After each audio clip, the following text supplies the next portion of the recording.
morning, good afternoon, whatever you feel connected with. So I am your physics lecturer Srimati Sujata.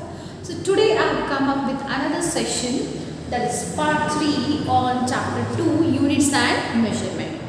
So अपने previous videos में हमने पढ़ा कि types of physical quantities क्या क्या है, physical quantity के बारे में जाना, physical quantities के types के बारे में हमने जान लिया. तो यूनिट्स के बारे में भी कुछ पढ़ाई की हमने कि यूनिट्स होता क्या चीज़ है और यूनिट्स में टाइप्स होते हैं जैसे कि fundamental units, derived units and supplementary units. ठीक है, तो ಇವಾಗ ಮುಂದಿನ ಸೆಷನ್ ನೋಡೋಣ ಇವತ್ತು. ಸೊ ಇವತ್ತಿನ ಸೆಷನಲ್ಲಿ ಸೇಮ್ ಚಾಪ್ಟರ್ 2 ಯೂನಿಟ್ಸ್ ಆ್ಯಂಡ್ ಮೆಷರ್ಮೆಂಟಲ್ಲಿ ನಾವು will move ahead to study system of units. तो ये अपना पार्ट 3 है. ठीक है, part 3. So in our today's session the topic will be system of units. So ಏನಿದು system of units ಅಂತಂದ್ರೆ ಏನೀಗ we'll see that. Okay, so students previous videos ದಲ್ಲಿ ನಾವು ನೋಡಿದ ಹಾಗೆ ನಾವು ಯೂನಿಟ್ಸ್ ಬಗ್ಗೆ ಕಲಿತೀವಿ. ಡಿರೈವ್ಡ್ ಮತ್ತು ಫಂಡಾಮೆಂಟಲ್ ಸಪ್ಲಿಮೆಂಟ್ರಿ ಯೂನಿಟ್ಸ್ ಇದೆ ಅಂತ ನಾವು ಹೇಳ್ತೀವಿ. ಸಪ್ಲಿಮೆಂಟ್ರಿ ಯೂನಿಟ್ ಇನ್ನೂ ಆವಾಗ ಏನು ಅದ್ರ ಬಗ್ಗೆ ನಾಲೆಜ್ ನಮ್ಗೆ ಇನ್ನೂ ಸಿಕ್ಕಿರಲಿಲ್ಲ. ಫಂಡಾಮೆಂಟಲ್ ಮತ್ತು ಡಿರೈವ್ಡ್ ಬಗ್ಗೆ we had a very quite knowledge, vast knowledge regarding that. But supplementary was not arise ಆಗಿರಲಿಲ್ಲ, ಇನ್ನು ಅದರ ಕಾನ್ಸೆಪ್ಟ್ ಇನ್ನೂ ಅರೈಸ್ ಆಗಿರಲಿಲ್ಲ. ಆವಾಗಲೇ ಇದು ಸಿಸ್ಟಮ್ ಆಫ್ ಯೂನಿಟ್ಸ್ ಅಂತ ಹೇಳಿ ನಾವು ಮಾಡಿದ್ವಿ. ಅಂದರೆ ಸಿಸ್ಟಮ್ ಆಫ್ ಯೂನಿಟ್ಸ್ ಅಂದರೆ ಏನು, ಇದು ಕಂಪ್ಲೀಟ್ ನಮ್ಮ ಫಂಡಾಮೆಂಟಲ್ ಯೂನಿಟ್ಸ್ ಮತ್ತು ಡಿರೈವ್ಡ್ ಯೂನಿಟ್ಸ್ ಏನಿದೆ ಅಲ್ಲ, ಇದು ಎರಡೂ ಸೇರಿಸಿ ನಾವು ಸಿಸ್ಟಮ್ ಆಫ್ ಯೂನಿಟ್ಸ್ ಅಂತ ಹೇಳಿ ಮಾಡಿದ್ವಿ. ಓಕೆ, ಸೊ ಎಲ್ಲಿ I told you there is a bureau, weights and measurement bureau. So ಎಲ್ಲರೂ ಅಲ್ಲಿ ಗೆದರ್ ಆಗ್ತಾರೆ, ಒಂದು ಕಾನ್ಫರೆನ್ಸ್ ನಡೀತದೆ, ಅಲ್ಲಿ ಡಿಸ್ಕಷನ್ ಆಗುತ್ತೆ, ರೈಟ್. ಸೊ ಯೂನಿವರ್ಸಲಿ ಎಕ್ಸೆಪ್ಟ್ ಆಗಬೇಕು. ಈಗ ಯೂನಿಟ್ಸ್ ಹೇಗಪ್ಪ ಮಾಡ್ತಾರೆ ಅಂತಂದರೆ, ಯಾವ ರೀತಿ ಯೂನಿಟ್ ಇರಬೇಕು ಅಂತಂದರೆ, ಒಂದು ಅದು ನಂಬರನ್ನು ಸೂಚಿಸ್ತಾ ಇರಬೇಕು, ಇನ್ನೊಂದು ಅದಕ್ಕೆ ಯೂನಿಟ್ ಇರಬೇಕು, ಅಂದರೆ ಒಂದು ಸ್ಟ್ಯಾಂಡರ್ಡ್ ಇರಬೇಕು, ರೈಟ್. ಸೊ ಆ ಸ್ಟ್ಯಾಂಡರ್ಡಿಗೆ ನಾವು ಏನು ಮಾಡ್ತೀವಿ, ಕಂಪ್ಯಾರಿಸನ್ ಮಾಡ್ತೀವಿ. ಈಗ ಮೀಟರ್ ಅನ್ನೋದು ಏನದು, ಇದು ಒಂದು standard of what, standard of length. Okay, ನಾವು ಪ್ರತಿ ಒಂದು ಲೆಂತನ್ನು ನಾವು ಮೀಟರ್ ಕಂಪ್ಯಾರಿಸನ್ ಮಾಡ್ತೀವಿ, ಅಂದರೆ ಮೀಟರ್ ಅಂತ ಹೇಳ್ತೀವಿ. 5 ಮೀಟರ್, 2 ಮೀಟರ್, ಈ ಥರ. So metre is a standard ಓದೇ. ಸೊ ಈ ಸ್ಟ್ಯಾಂಡರ್ಡನ್ನು ಮಾಡಲಿಕ್ಕೆ ಹಲವಾರು ಏನಿದೆ ಒಂದು ರೂಲ್ಸ್ ಮಾಡ್ತಾರೆ. ಏನು ರೂಲ್ಸ್ ಮಾಡ್ತಾರೆ, ಈ ಯೂನಿಟ್ ಏನು ನಾವು ತಗೊತೀವಲ್ಲ, ಯೂನಿಟ್ಸ್ ಏನು ನಾವು ರೆಡಿ ಮಾಡ್ತೀವಲ್ಲ, ಈ ಯೂನಿಟ್ ಯೂನಿವರ್ಸಲಿ ಎಕ್ಸೆಪ್ಟ್ ಆಗಬೇಕು. ಯೂನಿವರ್ಸಲಿ ಎಕ್ಸೆಪ್ಟ್ ಅಂದರೆ ಇಂಡಿಯಾದಲ್ಲಿ ಯೂನಿಟ್ ಏನಿರುತ್ತೆ ಲೆಂತಿಗೆ, same thing it will be same in America or somewhere else, Australia. So ಬೇರೆ ಬೇರೆ Nigeria, whatever country or continent you take, unit must be same. So ಇದು universally accept ಆಗುವಂಥ ಯೂನಿಟನ್ನು ನಾವು ಕೊಡಬೇಕು. ಓಕೆ, ಈಗ ಇಂಡಿಯಾದಲ್ಲಿ ನಾನು 5 ಮೀಟರ್ ಕ್ಲಾತ್ ಅಂತ ಹೇಳ್ದಂತೆ ಕೊಡಿ, same sentence I go and same America. So there I say 5 metre length ಅಂದ್ರೆ ಅವ್ರು ನಮ್ಗೆ ಕೊಡ್ತಾರೆ definitely, because the units measured over there is same as compared to India. But ಒಂದೊಂದು ಯೂನಿಟ್ಸ್ ಇದ್ದಾವೆ which we cannot use over here. ಅವರು miles ಅನ್ನೋದು ಒಂದು use ಮಾಡ್ತಾರೆ, ಮೈಲ್ಸ್, ಕಿಲೋಮೀಟರ್, ಮೈಲ್ಸ್ ಅಂತಾರೆ. ಓಕೆ, ನಾವೇನು ಕಿಲೋಮೀಟರ್ ಅಂತ ಹೇಳ್ತೀವಿ, ರೈಟ್. ಸೊ ಅವ್ರು ಮೈಲೋಮೀಟರ್ ಅಂತ ಇರುತ್ತೆ, ಅವ್ರ ಕಾರಲ್ಲಿ ಬೈಕಲ್ಲಿ ಮೈಲೋಮೀಟರ್ ಇರುತ್ತೆ, ರೈಟ್. ಸೊ ಅವರು ಮೈಲ್ಸಲ್ಲಿ ಮೆಷರ್ ಮಾಡ್ತಾರೆ ಡಿಸ್ಟೆನ್ಸ್ನ, ನಾವು ಕಿಲೋಮೀಟರ್ದಲ್ಲಿ ಮಾಡ್ತೀವಿ. So sudden difference is there. But when I say go and say metre ಅಂತಂದರೆ ಅದು ಅಲ್ಲಿ ಕೂಡ ಅವರಿಗೆ ವ್ಯಾಲಿಡ್ ಆಗುತ್ತೆ. ಅವ್ರು ಅಂದ್ಕೊಳ್ತಾರೆ okay she is talking about length or distance ಅಂಥೇಳಿ ಅವ್ರಿಗೆ ಅರ್ಥ ಆಗುತ್ತೆ. So that is one criteria to give unit. Unit ಯಾವ ರೀತಿ ಕೊಡಬೇಕಂತಂದರೆ ಅದು ಯೂನಿವರ್ಸಲಿ ಎಕ್ಸೆಪ್ಟ್ ಆಗಬೇಕು, ಆ ರೀತಿ ಅದನ್ನು ಕೊಡಬೇಕು. ಮತ್ತು ಅದು ಸುಲಭವಾಗಿ ನೆನ್ಪಿಟ್ಕೊಳ್ಳೋವಂಥದ್ದು ಇರಬೇಕು, ಆ ಥರ ಅದನ್ನು ಕೊಡ್ತೀವಿ. ಇನ್ನು ಸಿಸ್ಟಮ್ ಆಫ್ ಯೂನಿಟ್ಸಲ್ಲಿ ಆ್ಯಕ್ಚುಲಿ 3 ಟೈಪ್ಸ್ ಇದೆ. ಲೇಟರ್ ಆನ್ ಒಂದು ಅಡ್ವಾನ್ಸ್ಡ್ ವರ್ಷನ್ ಬರುತ್ತೆ, 4 ಟೈಪ್ಸ್ ಅಂತ ಕರಿಬೋದು ನಾವು. ಸೊ 4 ಟೈಪ್ಸ್ ಇರುತ್ತೆ ಆ್ಯಕ್ಚುಲಿ. ಆ್ಯಕ್ಚುಲಿ ನಾವು 4 ಹೀಗೆ ಬರೀಬಾರ್ದು. ಓಕೆ, 4 ಟೈಪ್ಸ್ ಇರುತ್ತೆ. So first one is take different colour. So next first one is CGS system. See students, here C, G and S should be written capital. Okay, just written capital. Okay, it's a system where this system ಏನು ಹೇಳುತ್ತೆ ಅಂದರೆ length we are measuring in centimeters.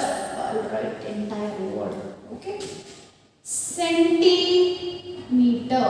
Okay, and mass we are measuring in grams. We are measuring in grams. There is time we are measuring in second. ಅರ್ಥ ಆಗ್ತಿದೆಯಾ? So this is a system came up and ಈ system first system ಕೊಟ್ಟಿದ್ದು okay weights and measurement bureau ಏನಿದಲ್ಲ, so ಅಲ್ಲೆಲ್ಲರೂ ಸೇರಿದಾಗ first ಅವ್ರಿಗೆ ತಲೆ ಬಂದಿದ್ದು CGS ಸಿಸ್ಟಮ್. ಸೊ ಅವಾಗ ಯೂನಿವರ್ಸಲ್ಲಿ ಎಂಟೈರ್ ಎಲ್ಲ ಕಂಟ್ರೀಸ್ ಕಾಂಟಿನೆಂಟ್ಸ್ ಎಲ್ಲ ಏನು ಯೂಸ್ ಮಾಡ್ತಿದ್ವು? CGS ಸಿಸ್ಟಮ್ ಯೂಸ್ ಮಾಡ್ತಿದ್ವು. ಅಂದರೆ ಲೆಂತ್ನ ಅವರು ಸೆಂಟಿಮೀಟ್ರಲ್ಲಿ ತಗೊಳ್ತಾ ಇದ್ರು, ಮಾಸನ್ನ ಗ್ರಾಮ್ಸಲ್ಲಿ, ಟೈಮನ್ನು ಸೆಕೆಂಡಲ್ಲಿ, ಈ ಥರ ಮೆಷರ್ಮೆಂಟ್ ಮಾಡ್ತಿದ್ರು. But here some sort of problems we were facing. So our second type they gave CGS, then they gave FPS system. FPS system. Okay, ಈ FPS system ಅಲ್ಲಿ length was measured in foot. What we say now feet use ಮಾಡ್ತೀವಿ ಈಗಲೂ ಕೂಡ. Okay, foot and mass in pounds. Okay, you may, if you have watched any television ನಲ್ಲಿ ನೀವು TLC ಅಂತ ಬರುತ್ತೆ ಅಲ್ಲ, ಫುಡ್ ಚಾನೆಲ್ ಅದನ್ನು ನೋಡಿದ್ರೆ, ಅದು ಔಟ್ಸೈಡ್ ಕಂಟ್ರಿ ಚಾನಲ್ ನೋಡಿದ್ರೆ ವೇರ್ ದ ಕುಕಿಂಗ್ ಶೋಸ್ ನಡೀತದೆ, ಅಲ್ಲಿ ನೋಡಿದ್ರೆ ಅವರು ಕೇಕ್ ಎಲ್ಲ ಪ್ರಿಪೇರ್ ಮಾಡ್ತಿರ್ತಾರೆ. They use a word they pounds. ಇಷ್ಟು ಪೌಂಡಿನ ಕೇಕ್ ಅದ, 1 ಪೌಂಡಿನ ಕೇಕ್ ಅದ ಅಂತ ಹೇಳ್ತಾರೆ. So the Britishers were using this pounds ಅನ್ನೋದು ಸಿಸ್ಟಮ್. ಬ್ರಿಟಿಷರ್ ಕಾಲದಲ್ಲಿ ಇದನ್ನು ನಾವು ಯೂಸ್ ಮಾಡ್ತಾ ಇದ್ವಿ, pounds. Okay, FPS system especially it was used in the Britishers time. Okay, and the time was as usual. ಟೈಮ್ನ ನಾವು ಚೇಂಜ್ ಮಾಡೇ ಇಲ್ಲ, ಕರೆಕ್ಟ್? ಟೈಮಿನ ಯೂನಿಟ್ ಅವಾಗೂ ಸೆಕೆಂಡ್ಸಲ್ಲಿದೆ, ಈಗೂ ಸೆಕೆಂಡ್ಸಲ್ಲೇ ಇದೆ. ಅರ್ಥ ಆಗ್ತಿದೆ ನಿಮಗೆ? And the next one, the third system what we used is CGS, FPS. Next we came to MKS. Next ನಾವು ಕಲ್ತಿದ್ದೇನು? MKS system. Okay, so ಈ MKS system ಅಲ್ಲಿ ನೀವು ಗೆಸ್ ಮಾಡಬಹುದು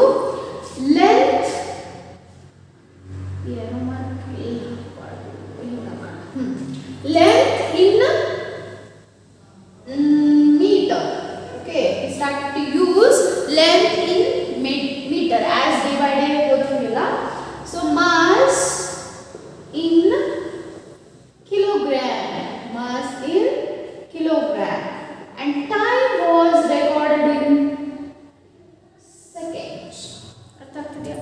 So these were the 3 systems. First ಎಲ್ಲರೂ ಇದನ್ನು use ಮಾಡೋಕ್ಕೆ ಶುರು ಮಾಡಿದ್ವಿ.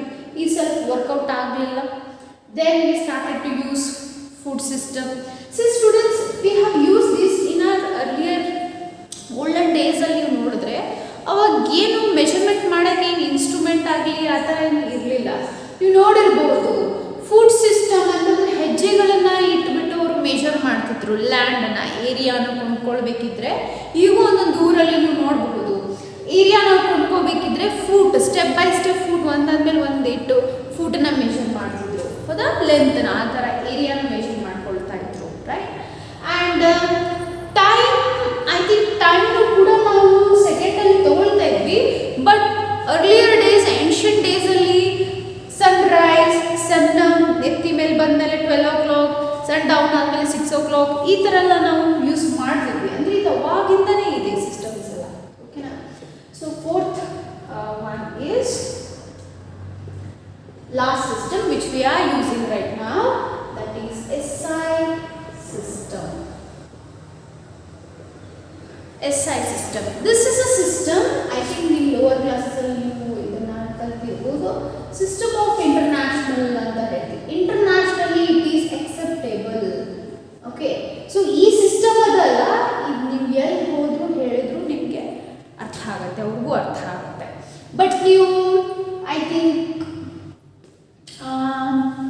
ಎಲ್ಲಿ ಇವೆಲ್ಲ ಸ್ವಲ್ಪ ಕನ್ಫ್ಯೂಷನ್ ಆಗ್ಬೋದು. ಒಂದೊಂದು ಊರಲ್ಲಿ ಒಂದೊಂದು ಕಂಟ್ರಿಲಿ ಇವೆಲ್ಲ ಯೂಸ್ ಮಾಡಲಿಕ್ಕಿಲ್ಲ. ಬಟ್ SI ಯೂನಿಟ್ ಹೇಳಿದ್ರೆ ನೀವು SI ಸಿಸ್ಟಮ್ ಹೇಳಿದ್ರೆ it is universally accepted.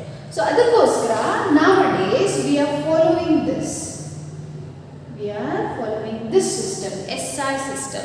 So physics ಅಲ್ಲಿ ನೀವು ಏನೇ ಯೂನಿಟ್ ಬರೆದ್ರು ಅದು SI ಯೂನಿಟ್ ಅಲ್ಲೇ ಬರೀಬೇಕು. ಓಕೆ, ಸಪೋಸ್ ನಿಮ್ಗೆ SI ಯೂನಿಟ್ ಅಂದರೆ ಇದ್ರದ್ದೇ ವರ್ಷನ್ ಸ್ಟೂಡೆಂಟ್ಸ್, ಇದ್ರದ್ದೇ ವರ್ಷನ್ MKS ಇಂದೇ ವರ್ಷನ್ ಇದು. ನಥಿಂಗ್ ಬಟ್ ಇಲ್ಲಿ ನಾವು ಲೆಂತ್ನ ಮೀಟರಲ್ಲಿ ಯೂಸ್ ಮಾಡ್ತೀವಿ, ವೇಟನ್ನು ನಾವು KGಯಲ್ಲಿ ಯೂಸ್ ಮಾಡ್ತೀವಿ, ಟೈಮನ್ನು second. Okay, so metre is the length in SI system. Kilogram, gram ಇದ್ರೆ ನಾವು ಅದನ್ನು ಕಿಲೋಗ್ರಾಮಲ್ಲಿ ಕನ್ವರ್ಟ್ ಮಾಡ್ಕೊಳ್ತೀವಿ. Okay, second is always second, ಇದಂತೂ ಚೇಂಜ್ ಆಗ್ತಿಲ್ಲ. ಅರ್ಥ ಆಗ್ತಿದೆಯಾ? So there are 4 systems of units. System of units ಅಂದರೆ ಏನೀಗ a complete set of fundamental and derived units of a physical quantity is called as system of units. ಇದೆಲ್ಲ fundamental units, derived units ಎಲ್ಲ ಸೇರಿನೇ system of units ಆಗಿರುವಂಥದ್ದು. So 4 types ಇದೆ. ಒಂದು CGS, FPS, MKS and SI system. SI system ಅಲ್ಲಿ ಹೊಸದೇನಿಲ್ಲ students, ಇದು MKS ಸಿಸ್ಟಮಿನ new version ಅಂತ ಹೇಳ್ಬೋದು. New version, okay, updated version. But length ನಾವು ಮೀಟರಲ್ಲಿ ಯೂಸ್ ಮಾಡ್ತೀವಿ, ಕಿಲೋಗ್ರಾಮಲ್ಲೇ, ಸೆಕೆಂಡಲ್ಲಿ. ಡಿರೈವ್ಡ್ ಯೂನಿಟ್ಸ್ ಅಲ್ಲಿ ಸ್ವಲ್ಪ ಚೇಂಜಸ್ ಆಗ್ತಾ ಇರುತ್ತೆ. ಓಕೆ, ಡಿರೈವ್ಡ್ ಯೂನಿಟ್ ಅಲ್ಲಿ ಮುಂದೆ ನಿಮಗೆ ಹೇಳ್ತೇನೆ ಏನು ಅಂತ ಹೇಳಿ. ಅರ್ಥ ಆಗ್ತಿದೆಯಾ ನಿಮಗೆ? ಸೊ ಇದು ನೀವು ಬರ್ಕೊಳ್ತಿದ್ರೆ ಬರ್ಕೋಬಹುದು.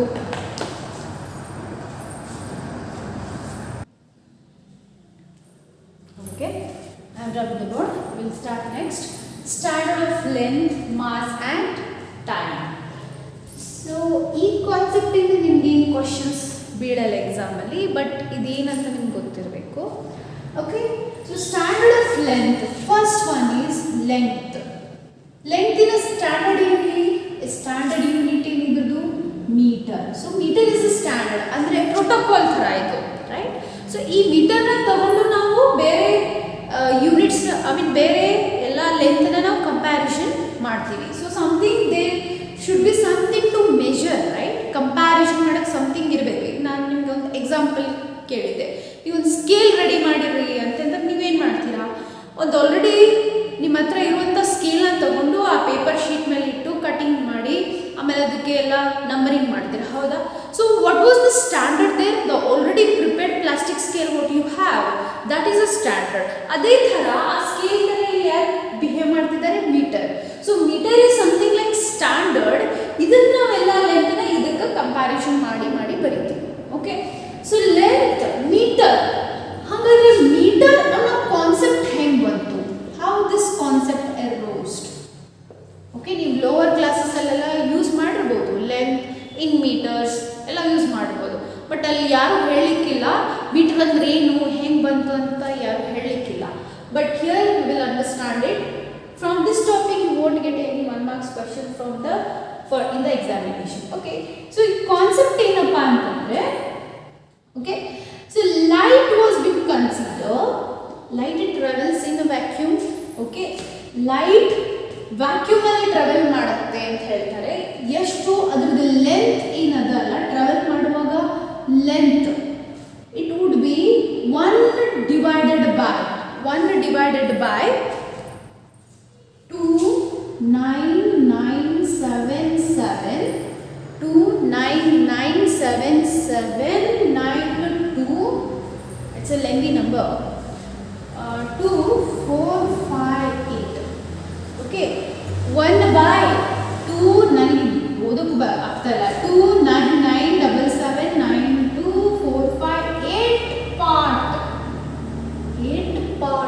ಆಫ್ ಲೈಟ್ ನಾವು ಕನ್ಸಿಡರ್ ಮಾಡಿದ್ವಿ.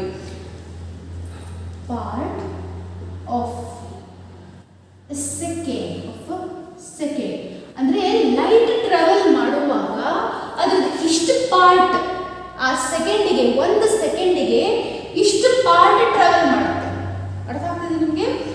Assume this part A B ಅಂತ ತಗೊಳ್ಳಿ, ಇದು light ray. Okay, light ray ಹೋಗ್ತಾ ಇದೆ, ಎಲ್ಲಿ ಹೋಗ್ತದೆ? In the vacuum. Please note this, in the vacuum consider ಮಾಡಬೇಕು. ವ್ಯಾಕ್ಯೂಮ್ ಅಂದ್ರೆ ಏನು? ಏರ್ ಇರಲ್ಲ, ವಾಟರ್ ಮಾಲಿಕ್ಯೂಲ್ಸ್ ಇರಲ್ಲ, ಏನಿರಲ್ಲ, ಎಂಟಿ ಅದು. No oxygen, no air molecules, no water molecules, nothing. Okay, so ಆ ವ್ಯಾಕ್ಯೂಮ್ ಅಲ್ಲಿ ಲೈಟ್ ಟ್ರಾವೆಲ್ ಮಾಡುವಾಗ ಅದನ್ನು 1/299779245 ಪಾರ್ಟ್ ಅಷ್ಟು ಟ್ರಾವೆಲ್ ಆಗುವಾಗ ಅಷ್ಟು ಪಾರ್ಟ್ ಒಂದು ಸೆಕೆಂಡ್ ಒಳಗೆ ಹೋಗುತ್ತೆ. Okay, the part of the light, this much part which travels in 1 second, that was treated as meter. So you see, so much accuracy we have here. So why this was being considered light na ya consider madidru? Because we already know the velocity of light ಬಗ್ಗೆ ನಮಗೆ ಗೊತ್ತಿತ್ತು, c velocity of light ನಮಗೆ ಗೊತ್ತಿತ್ತು, right? So ಹಾಗಾಗಿ light ಅನ್ನೋದು ಒಂದು ಏನು constant ಉಳಿಯುವಂಥದ್ದು. C always unit ಮಾಡುವಾಗ ಏನು ವಿಚಾರ ಮಾಡ್ತಿದ್ರು ಅಂತಂದರೆ, ನಾವು ಏನೇ ವಸ್ತು ತಗೊಳ್ಳಿ, ಏನೇ ಕಾನ್ಸೆಪ್ಟ್ ನಾವು ಕಲಿತಾ ಇರಲಿ, ಅದು ಕಾನ್ಸ್ಟೆಂಟ್ ಆಗಿ ಉಳಿಬೇಕು, ಪ್ರತಿ ಸಲ ಅದು ಚೇಂಜ್ ಆಗಬಾರ್ದು. ಈಗ ಲೈಟ್ ಏನು ಪ್ರತಿ ಸಲ ಚೇಂಜ್ ಆಗುತ್ತಾ? ಇಲ್ಲ, it remains constant throughout the life. ಹೌದಾ? ಸೊ ಇದು ಕಾನ್ಸ್ಟೆಂಟ್ ಇರೋದ್ರಿಂದ we try to find the unit which will be remain for many years throughout the life. So ಅಂಥ ಯೂನಿಟನ್ನು ನಾವು ಸರ್ಚ್ ಮಾಡಿದ್ವಿ. ತುಂಬ ರಿಸರ್ಚ್ ಮಾಡಿದ ತಕ್ಷಣ ನಮಗೆ ಲೈಟ್ ಬಗ್ಗೆ ಆಲ್ರೆಡಿ ಅವಾಗ ನಾಲೆಜ್ ಇತ್ತು. ಹೀಗಾಗಿ ಲೈಟನ್ನು ನಾವು ಏನು ಮಾಡಿದ್ವಿ, ಮೆಟೀರಿಯಲ್ನ ಡೆಫಿನೇಷನ್ ಆಗಿ ಯೂಸ್ ಮಾಡೋದಕ್ಕೆ ನಾವು ಅದನ್ನು ಬಳಸ್ಕೊಂಡ್ವಿ. ಸೊ ಏನದು, ಲೈಟ್ ವ್ಯಾಕ್ಯೂಮಲ್ಲಿ ಟ್ರಾವೆಲ್ ಆಗುವಾಗ ಅದರದ್ದು 1/299779245 ಪಾರ್ಟ್ ಟ್ರಾವೆಲ್ ಆಗುತ್ತೆ. ಎಷ್ಟು? 1 ಸೆಕೆಂಡ್ ಒಳಗಡೆ ಟ್ರಾವೆಲ್ ಆದಾಗ ಆ ಪಾತನ್ನ, ಆ ಡಿಸ್ಟೆನ್ಸ್ ಅನ್ಬೋದು ನೀವು, ಆ ಪಾತನ್ನ ನಾವೇನಂತ ಕರಿತೀವಿ? ಮೀಟರ್. ಓಕೆ, ಸೊ ಇದೇನು ಡೆಫಿನೇಷನ್ ಬಹಳ ಹೊಡಿಬೇಕಂತೇನಿಲ್ಲ, ಇದು ನಿಮ್ಗೆ ಕಾನ್ಸೆಪ್ಟ್ ಗೊತ್ತಿರಲಿ ಅಂತ ನಾನು ಹೇಳಿದ್ದೆ. ಓಕೆ, ಇದೇ ರೀತಿ ಲೆಂತ್ ಆಯ್ತಾ. ಇವಾಗ ನೆಕ್ಸ್ಟ್ देखेंगे मास के बारे में. ठीक है, सो मास in standard ಏನದು? Mass in standard kilogram. It is what? Kilogram or kg. So now ಮೊದಲಿನ ಕಾಲದಲ್ಲಿ in ancient days we used to use some stones, okay, of same shape and very nice smooth stones ನಾವು use ಮಾಡ್ತಿದ್ವಿ. ಅಥವಾ ಮರಳನ್ನ ಒಂದು ಚೀಲದಲ್ಲಿ ಕಟ್ಬಿಟ್ಟು ಅದನ್ನು ನಾವು ತೂಕ ಮಾಡಲಿಕ್ಕೆ ಯೂಸ್ ಮಾಡ್ತಿದ್ವಿ ಆಗಿನ ಕಾಲದಲ್ಲೆಲ್ಲ. ಹೌದಾ? ಬಟ್ ಆ ಮರಳು ಡಿಕೆ ಆಗ್ಬೋದಿತ್ತು, ಅಥವಾ ಸ್ವಲ್ಪ ತೂತು ಏನಾರಾದ್ರೆ ಚೀಲಕ್ಕೆ, ಸೊ ಅದೆಲ್ಲ ಸೋರಿ ಏನೋ ಕಾನ್ಸ್ಟೆಂಟ್ ಆಗಿ ಉಳಿತಿರ್ಲಿಲ್ಲ. ಹೌದಾ? ಇವನ್ ಸ್ಟೋನ್ ಬರ್ಬರ್ತಾ ಅದೇನಾಗ್ತಾ ಇರ್ಬೋದು, ತನ್ನ ಏಜ್, ಆ ಸ್ಟೋನಿಂದ ಏಜ್ ಆದಂಗೆಲ್ಲ ಅದು ಸಣ್ಣ ಆಗ್ತಾ ಹೋಗ್ಬೋದು. ಸೊ ದೋ ಸ್ಟೋನ್ಸ್ ಆ್ಯಂಡ್ ದ ಸ್ಯಾಬ್, ಏನದು ಅಕ್ಕಿದು ತೌಡ್ ಇರ್ತದೆ ಗೊತ್ತಾ, ಸಾ ಅಂತ ಏನು ಹೇಳ್ತೀವಿ ನಾವು. ಸೊ ಅದನ್ನು ಕೂಡ ಒಂದು ಚೀಲದಲ್ಲಿ ಕಟ್ಟಿ ನಾವು ಅದನ್ನು ತೂಕ ಮಾಡಲಿಕ್ಕೆ ಯೂಸ್ ಮಾಡ್ತಿದ್ವಿ. ಬಟ್ ಅವೆಲ್ಲ ಕಾನ್ಸ್ಟೆಂಟ್ ಅಲ್ಲ, ಅವು ಒಂದಿನ ಡಿಕೆ ಆಗೋಗ್ಬೋದು. ಸೊ ಸೈನ್ಸಲ್ಲಿ, ಫಿಸಿಕ್ಸಲ್ಲಿ ನಾವು ಇಂಥ ಯೂನಿಟ್ ಹುಡುಕ್ಬೇಕಂದ್ರೆ ಅವು ಕಾನ್ಸ್ಟೆಂಟ್ ಆಗಿ ಉಳಿಬೇಕು. They should remain constant throughout the life. So ಅಂಥದ್ದು ಹುಡುಕಬೇಕು. ಸೊ ಅವಾಗ ಸೈಂಟಿಸ್ಟ್, ಫಿಸಿಸ್ಟ್ ಎಲ್ಲ ಅದ್ರ ಬಗ್ಗೆ ಯೋಚನೆ ಮಾಡಲಿಕ್ಕೆ ಶುರು ಮಾಡಿದ್ರು. ಅವಾಗ ಅವರು ಒಂದು ಪ್ರೋಟೋಕಾಲ್ ರೆಡಿ ಮಾಡಿದ್ರು. ಏನು ಪ್ರೋಟೋಕಾಲ್ ಅದು ಅಂತಂದರೆ, they prepared A cylinder made up of what? Platinum, indium. Okay, so this material, this alloy mixture of metals, this remains constant. ಅಂದ್ರೆ ಇದು ರಸ್ಟ್ ಹಿಡಿಯಲ್ಲ, ಅಥವಾ ಉದುರು ಹೋಗಲ್ಲ, ಡಿಕೆ ಆಗಲ್ಲ. So platinum indium was that alloy which will remain throughout the life, so ಈ ಥರದೊಂದು cylindrical ಶೇಪಲ್ಲಿ ನಾವು ಅದನ್ನು ಪ್ರಿಪೇರ್ ಮಾಡಿದ್ವಿ. ಓಕೆ, ಸೊ ಅದನ್ನು ನಾವು ಏನಂತ ಕರೆಯಕ್ಕೆ ಶುರು ಮಾಡಿದ್ವಿ, 1 kilogram. We started to call it as 1 kilogram. Still it is there in our France ಅಲ್ಲಿ weights and measurement bureau ಏನು ಹೇಳಿದೆ ನಾನು, ಅಲ್ಲಿ ಇದೆ, ಆ ಮ್ಯೂಸಿಯಂ ಇನ್ನ ಇದೆ. ಓಕೆ, ಸೊ ಈ ಥರ ಮಾಸಿಗೆ ಕಿಲೋಗ್ರಾಮ್ ಅನ್ನೋ ಸ್ಟ್ಯಾಂಡರ್ಡ್ ಯೂನಿಟ್ ಕೊಟ್ಟಿದ್ದು ಹೀಗೆ. ನಿಮ್ಗೆ ಅರ್ಥ ಆಗ್ತಿದೆಯಾ? ಸೊ ಕಿಲೋಗ್ರಾಮ್ ಹೆಂಗೆ ಬಂತು ಅಂತ ಈಗ ತಿಳಿತಾ ನಿಮ್ಗೆ? ಸೊ ಇದು ಕಿಲೋಗ್ರಾಮ್. ನೆಕ್ಸ್ಟ್ ಒನ್ ಟೈಮ್ ಬಗ್ಗೆ ನೋಡೋಣ. ಸೊ ಟೈಮ್ ಇಂದ ಒಂದು ಸ್ಟ್ಯಾಂಡರ್ಡ್ ಏನು ಯೂನಿಟ್, ಇಟ್ಸ್ ಅ ಸೆಕೆಂಡ್. ಹಾಗಾದ್ರೆ ಸೆಕೆಂಡ್ ಹೆಂಗೆ ಬಂತು? How we define this second? So earlier student, in ancient days we used to refer time by seeing sun. ಹೌದಾ? ನಾವು ಸೂರ್ಯ ಹುಟ್ಟೋದು ಮುಳುಗೋದು ನೆತ್ತಿ ಮ್ಯಾಗ ಬಂದಾಗ ಇಷ್ಟು ಗಂಟೆ ಆಯಿತು ಅಂತ ಲೆಕ್ಕ ಹಾಕ್ತಿದ್ವಿ. ಹೌದಾ? ಬಟ್ ಅದು ಕಾನ್ಸ್ಟೆಂಟ್ ಅಲ್ಲ, ಅದು ವೇರಿಯೇಷನ್ ಆಗ್ಬೋದು. ನಾವು ಒಂಥರ ಹೇಳಿದ್ರೆ ಇನ್ನೊಬ್ರು ಇನ್ನೊಂದು ಥರ ಟೈಮಿಂಗ್ ಹೇಳ್ತಿದ್ರು. ಹೌದಾ? ಸೊ ಅಲ್ಲಿ ಕಾನ್ಸ್ಟೆಂಟ್ ಇಲ್ಲ, right?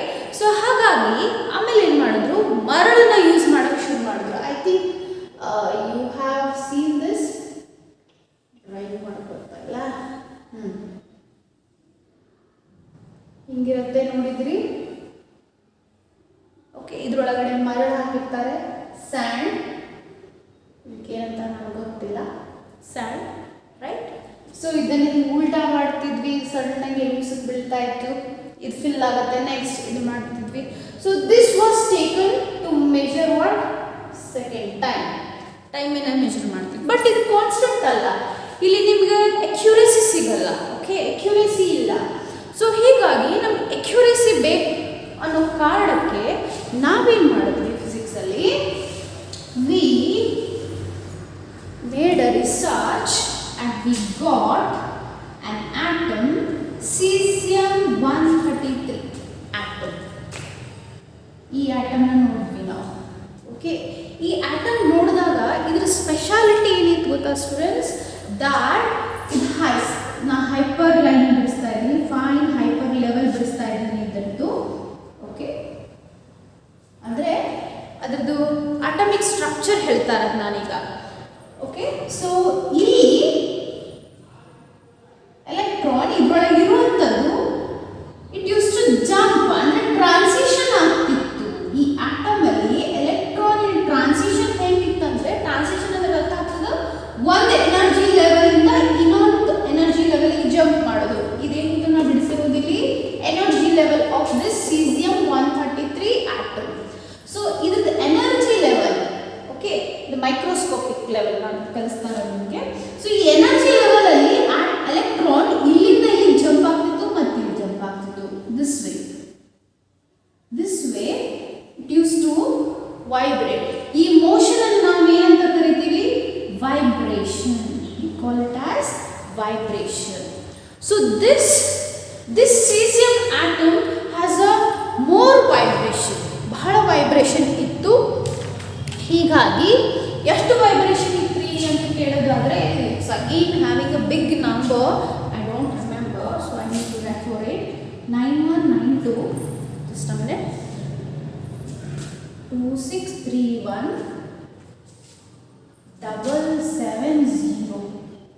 Can you imagine students? ನೀವು ಇಮ್ಯಾಜಿನ್ ಮಾಡ್ಬೋದಾ ಇದನ್ನ? 9192631770 ಟೈಮ್ಸ್ ಇದು ವೈಬ್ರೇಷನ್ ಆಗ್ತಿತ್ತು. That much vibration this radiation has. ಇದಕ್ಕೆ ಏನು ಹೇಳ್ತೀವಿ ನಾವು? ರೇಡಿಯೇಷನ್. ಹಿಂಗೆ ರೇಡಿಯೇಷನ್ ಬರ್ತಾ ಇರುತ್ತೆ ಹೊರಗಡೆ.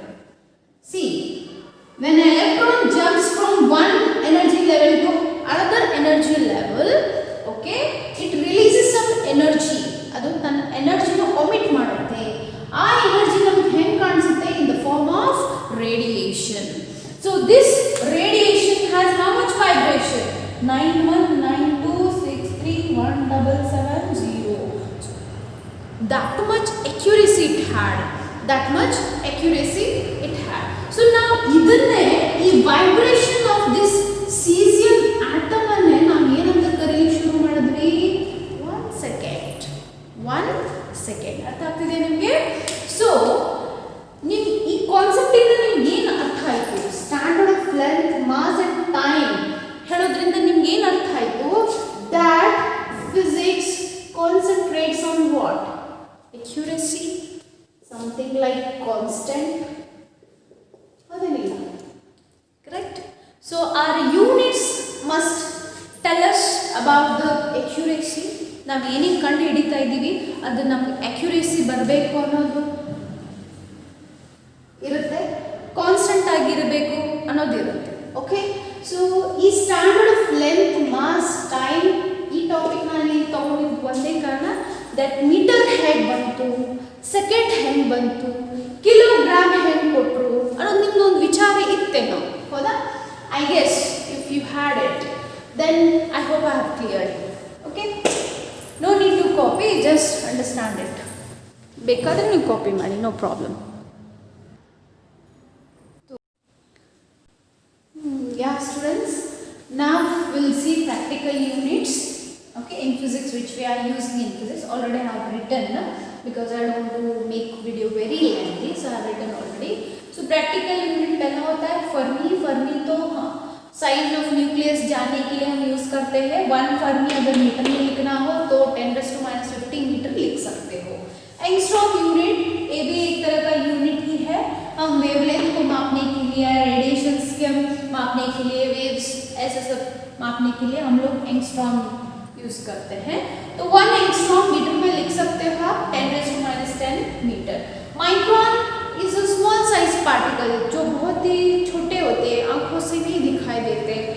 वैसे चीज़ों को भी हम माप सकते हैं, मेजर कर सकते हैं. 1 माइक्रोमीटर इज अराउंड 10⁻6 मीटर. आप लिख लो.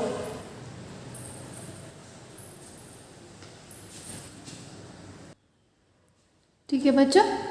तो अब तक जो हमने देखा वो स्मॉलर यूनिट्स थे. अभी जो मैंने इधर लिखा है ये लार्जर मेजरमेंट है, मीन्स बहुत लंबी. ओके, तो पहला है एस्ट्रोनॉमिकल यूनिट. हम इसको AU डिनोट करते हैं. What is this? It is the average distance बोलते हैं हम लोग. Average distance between earth and the sun. Very simple. Sun और अर्थ की दूरी. सन, ये अपना सन है, ठीक है, सन और ये अपना अर्थ है, ठीक है. तो सन और अर्थ की जो दूरी है हम उसको क्या बोलते हैं? AU, astronomical unit. ठीक है, तो एस्ट्रोनॉमिकल यूनिट अगर आप मीटर में लिखते हो तो कैसे? 1.49 × 10⁻11. देखो इधर पॉजिटिव है, पॉजिटिव टर्म है, 11 मीटर. ठीक है, तो बहुत ही बड़ा डिस्टेंस है. बाद में आती है लाइट ईयर.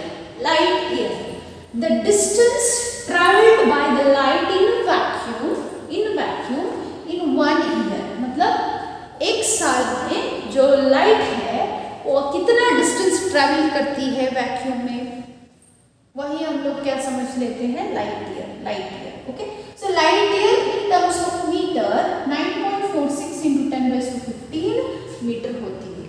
ठीक है, तो आपको ये सभी वैल्यूज आपको याद रखना है. डेफिनेशन तो पूछेंगे मार्क्स के लिए, 1 मार्क्स क्वेश्चन आ जाएंगे, तो पर डेफिनेशन के साथ साथ आपको वैल्यूज भी याद रखनी है. Distance travelled by light in vacuum in 1 year. Very simple. और next one is 1 parsec. 1 parsec को हम 1 PC भी लिख सकते हैं. इसको हम लाइट ईयर में लिखते हैं या मीटर में भी लिख सकते हैं. 3.26 light year, or else you can write it in meter. 3.1 × 10⁻16 metre. लिख लो. पार्सेक की डेफिनेशन लिखते हैं हम लोग. तो नेक्स्ट प्रैक्टिकल यूनिट जो था हमने वैल्यू लिख लिया था. डेफिनेशन ये है. Parsec, the distance at which an arc of a length equal to 1 astronomical unit subtends an angle of 1 second. देखो बच्चों, गौर से देखो, slowly read करो. ठीक है, read it slowly and understand. The distance at which an arc of length,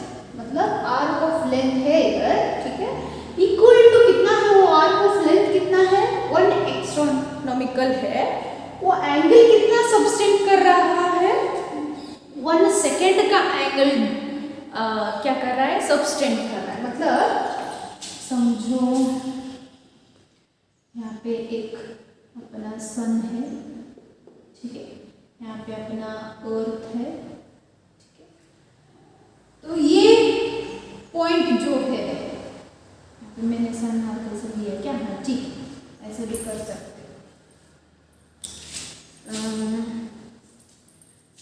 इससे okay ठीक है, ऐसे घूमता हुआ आ रहा है, ठीक है, अर्थ ऐसे घूम रहा है, ठीक है, ऐसे घूम रहा है। तो ये जो आर्क बना रहा है अपना अर्थ, यहाँ से यहाँ तक, पहला अर्थ इधर था, बाद में उसने पोजीशन चेंज किया, ये बहुत ही छोटा हो गया था, ठीक है। तो अपना अर्थ इधर आ गया अभी, तो ये एंगल सबस्टेंड कर रही है कि नहीं, इधर कर रहा है। ये आर्क लेंथ कितना है इधर, ये डिस्टेंस, अर्थ पहले पोजीशन में जो अर्थ था, बाद में उसने चेंज किया, ठीक है, पहले इधर था, बाद में इधर आया। तो वो डिस्टेंस जो अर्थ ने कवर किया है कितना होना चाहिए, 1 एंगस्ट्रॉम यूनिट होना चाहिए। ಎಷ್ಟಿರಬೇಕದು, 1 एंगस्ट्रॉम यूनिट। ಮೊದಲು अर्थ ಇಲ್ಲಿತ್ತು ಆಯ್ತಾ, अर्थ ಗೆ ರೊಟೇಷನ್ ಆಗ್ತಾ ಇದೆ, अर्थ ಇಂದ ಇಲ್ಲಿ ಬರುತ್ತೆ अर्थ। ಸೊ ಇಲ್ಲಿ ಬಂದಾಗ ಎಷ್ಟಾಗಿರಬೇಕು, 1 एंगस्ट्रॉम ಯೂನಿಟ್ ಅಷ್ಟು ಡಿಸ್ಟೆನ್ಸ್ ಅದು ಕವರ್ ಮಾಡಿರಬೇಕು अर्थ।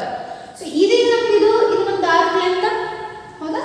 ಸೊ ಇಲ್ಲಿ ನೋಡಿ, ಇಲ್ಲಿಂದ ಇಲ್ಲಿವರೆಗೆ ಮಾಡಿದಾಗ ನಾನು ಇದನ್ನು ಜಾಯಿನ್ ಮಾಡ್ತೀನಿ, ಇದೊಂದು ರೀತಿ ರೇಡಿಯಸ್ ತರ ಇತ್ತು, ಜಾಯಿನ್ ಈ ಜಾಯಿನ್ ಮಾಡಿದಾಗ ಇಲ್ಲೊಂದು एंगल सबस्टेंड ಆಗ್ತಾ ಇರಲಿಲ್ಲ, एक एंगल सबस्टेंड हो रही है इधर। सो इस एंगल कितना होना चाहिए, ये एंगल 1 सेकंड का होना चाहिए, ठीक है। अगर वो एंगल 1 सेकंड होता है जब अर्थ 1 एंगस्ट्रॉम यूनिट डिस्टेंस को कवर करता है with respect to this sun, तो उसको हम पारसेक कहते हैं, then we call it as parsec. तो ये 1 एंगस्ट्रॉम यूनिट होना चाहिए, और ये एंगल जो यहाँ पे बना रहा है अर्थ, वो कितना होना चाहिए, 1 सेकेंड होना चाहिए। तो हम इसको पारसेक कहेंगे, लिख लो। आई होप वो डायग्राम आपको दिखाई दे रहा होगा, बड़ा सा काटू ना, देखो और एक बार समझ में आ रही है। If you want this diagram to draw bigger size, बड़ा बड़ा दिखाएं, यहाँ पे अपना सन है, ठीक है, अपना क्या सन। तो यहाँ पे पहला अर्थ था इधर, अपना अर्थ, ओके, तो घूम रहा है अर्थ इधर, ठीक है, ऐसे घूम रहा है, उसके ऑर्बिट में घूम रहा है ऐसा, ठीक है। तो पहले ही यहाँ था, अभी घूमते घूमते घूमते कहाँ गया अर्थ, इधर आके रुकता नहीं, ठीक है, हाँ मान लो इधर आ गया है, ठीक है। तो यहाँ से यहाँ तक ट्रेवल करने के लिए कितना डिस्टेंस उसने ट्रेवल किया अर्थ ने, 1 एंगस्ट्रॉम यूनिट। सो जब वो 1 एंगस्ट्रॉम यूनिट डिस्टेंस कवर कर लेता है, तो इधर एंगल कितना बढ़ता है, एंगल कितना होता है, एंगल होता है 1 सेकेंड, ठीक है, एंगल हो रहा है इधर 1 सेकेंड। ऐसा होता है तो हम इसको बोलेंगे पारसेक, 1 पारसेक हुआ, ठीक है, समझ में आ रही है बात। तो ये है अपना पारसेक। बच्चों और एक चीज मैं भूल गई इधर, और एक छोटू से यूनिट आता है अपना बारन, तो बहुत ही छोटा सा यूनिट है, बहुत ही छोटा सा यूनिट है, ठीक है। ये कहाँ देखते हैं हम लोग, बैरन को हम किसी स्मॉल एरिया को मेजर कर रहे हैं, तो स्मॉल एरिया मेजरिंग कर रहे हैं, तो बहुत ही छोटा सा, ठीक है। तो ये कितना हो सकता है अगर मैं मीटर में लिखूँ, तो एक बैरन होता है 10⁻⁻28 मीटर स्क्वायर होता है बच्चों, ठीक है। ये अलग है, मुझे अभी जस्ट याद आया तो मैंने लिख दिया, ठीक है, समझ में आ रही है। तो बस आज के लिए इतना, बस प्रैक्टिकल यूनिट्स रटो आप लोग, थोड़ा बहुत रटना चाहिए, memorise them, then stop here. Will come with another session. Thank you for watching. अगर वीडियोज़ अच्छे लग रहे हैं तो लाइक कर देना, थोड़ा बहुत एनर्जी मिलेगा। Thank you.